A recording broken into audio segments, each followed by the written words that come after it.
A lot of people have said things along the lines of how Jesus was a good guy, implying, if not stating outright, that Jesus never would have condemned anyone for who they are or what they do.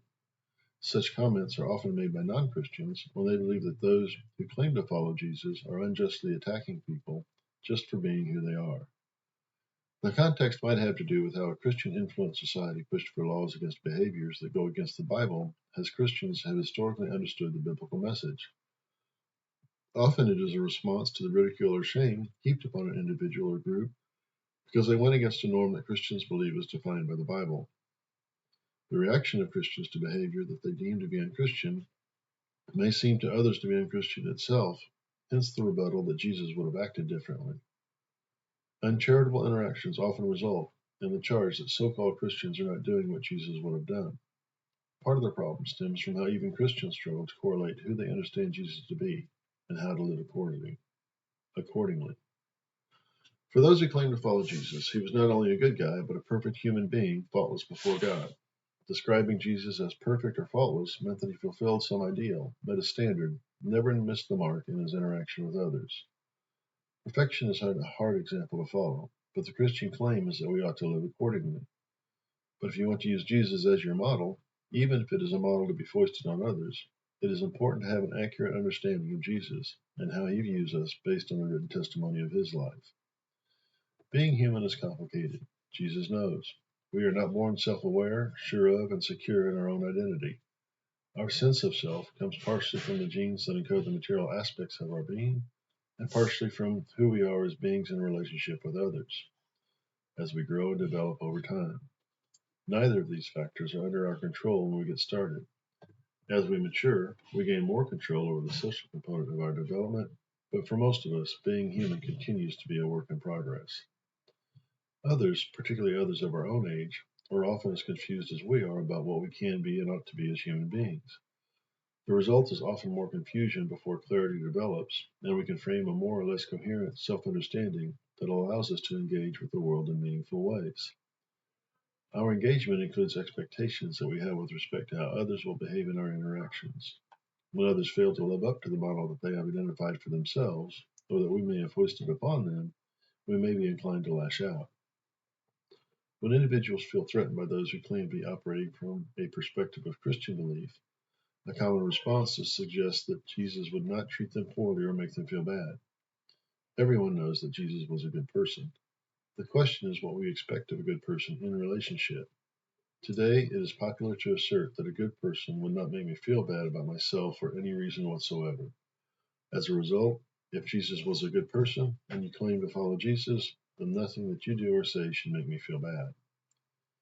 It is true that ad hominem attacks that focus on individuals as individuals, apart from considering the basis for the behavior, is not reflective of the testimony of Jesus' encounter with people.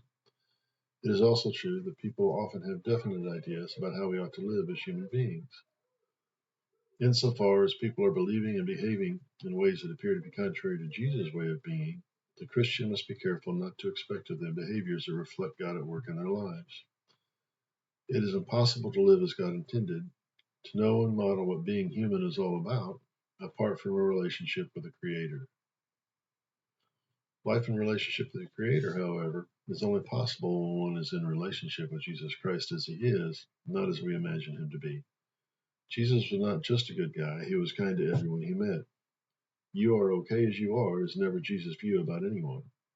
According to the Bible, our source of information about Jesus, none of us are okay as we are apart from Jesus. Jesus always tells people what they need to hear, not what they want to hear. If you read the stories about Jesus, you will find that Jesus dealt with people as he found them, but never with the intent to leave them unchanged.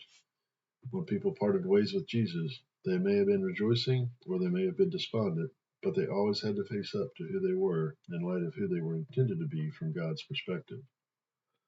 If Jesus had only been a good guy, then our potential as human beings would have remained forever out of reach, giving us an example of what the perfect life looks like, but leaving us stuck as we are for better or worse. But Jesus was much more than just another human being, even a very good human being. As presented in the Christian scriptures, Jesus' life was more than an example of goodness and kindness. Jesus came to earth as God incarnate to die for the sins of humanity, including mine and yours. As Jesus walked the land of Israel, he modeled a perfect life, lived in relationship with God and others. God expects no less from us. Living in relationship with Jesus will not affirm who you are apart from God's will. Living in relationship with Jesus requires accepting his evaluation of your condition. Living in relationship with Jesus compels one to live in obedience to what God expects of every human being generally, and in each case individually. Jesus' life was the example of perfection persecuted, as he loved everyone enough to die for their sins, even though he had done nothing wrong. As it turns out, all of us are works in process as we learn what it means to be human in a relationship with Jesus, as expressed in a relationship with each other. A relationship with Jesus may mean changing what I think about even some of the most basic aspects of who I am when I realize Jesus loves me enough to change me. Jesus loves people too much to leave them as they are, including you. That is how good Jesus is.